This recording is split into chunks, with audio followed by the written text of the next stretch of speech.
What are we doing? I'm painting. Painting what? Pumpkin. Why? Because it's Halloween? Halloween.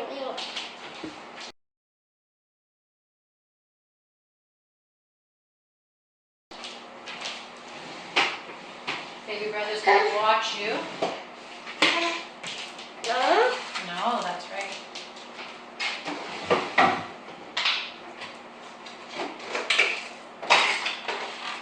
No. No, Nico. I'm painting.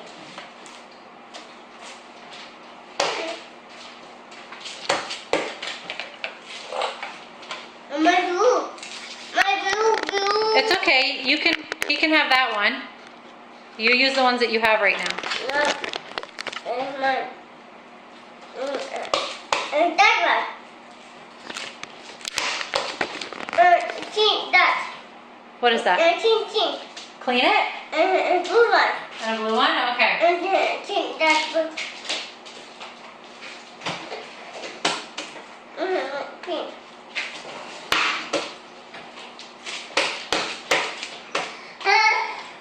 So if you have to clean, you just go. Okay?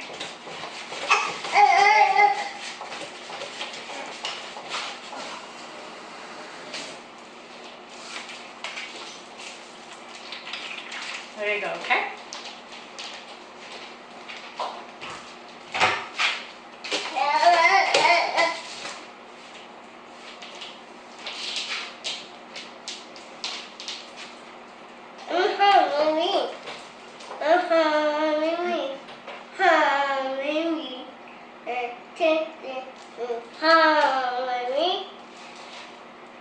What's the song?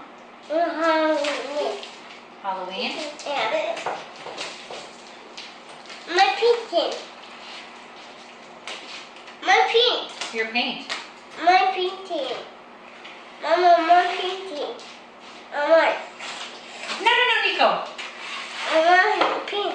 You have lots of paint. You don't need more. Keep going. No, Nico. You just watch Roman, okay? Halloween.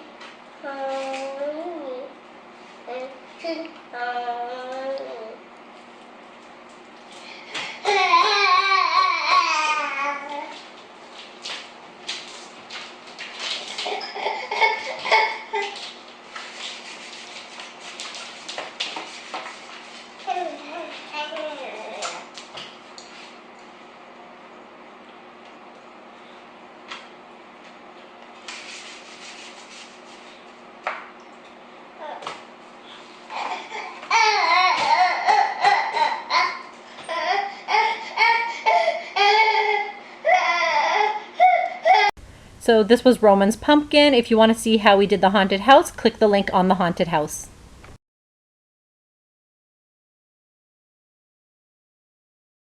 Okay guys, so for this tutorial, make sure that you have washed and dried your pumpkin completely before doing this. And I'm using dollar store paint and paint brushes, and I'm just going to brush it all over the pumpkins. It doesn't hold as well as you'd think the first time around, so that's okay. You're just going to let it dry. So do that with all of your pumpkins or however many you're going to be painting, and let them rest for a couple hours.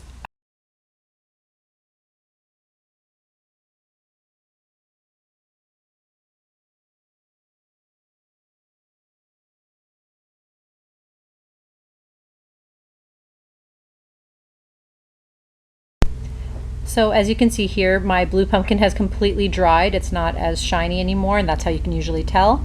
And all I'm going to do is go over it again with some more of the blue paint. This time I'm going to glop it on a little bit thicker because it was the end of the night, and I just wanted to make sure they were completely coated and covered and 100% dry for the morning before my son woke up.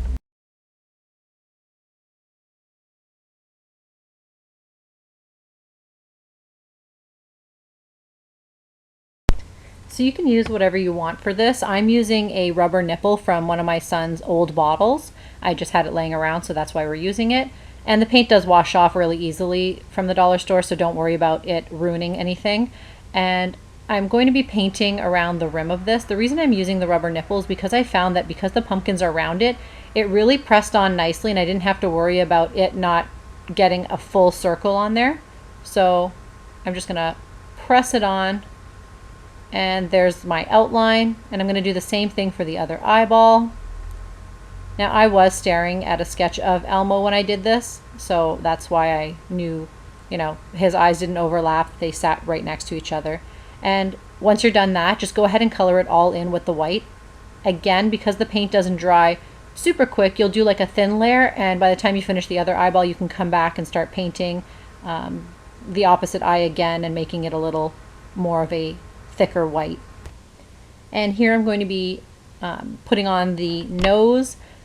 And all I'm doing is just kind of freehanding everything. Like I said, I have my phone open and I'm just kind of looking at pictures of what Elmo looks like and freehanding it. You could print out a stencil and do all of this, but I just thought, to save myself some time, I'll just freehand it. And while I'm waiting for the orange to dry, I'll go back and do a few more layers of the white on the eyelids.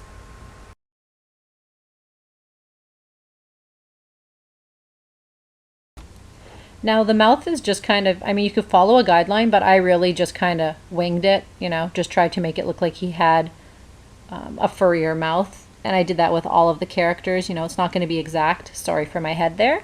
Yeah, I just kind of did what I could and touched it up as I colored in the mouth to, make the mouth a little wider, a little bigger, fix some of the hairs on the upper lip. You just kind of play around with it. There's no real wrong way to do that part.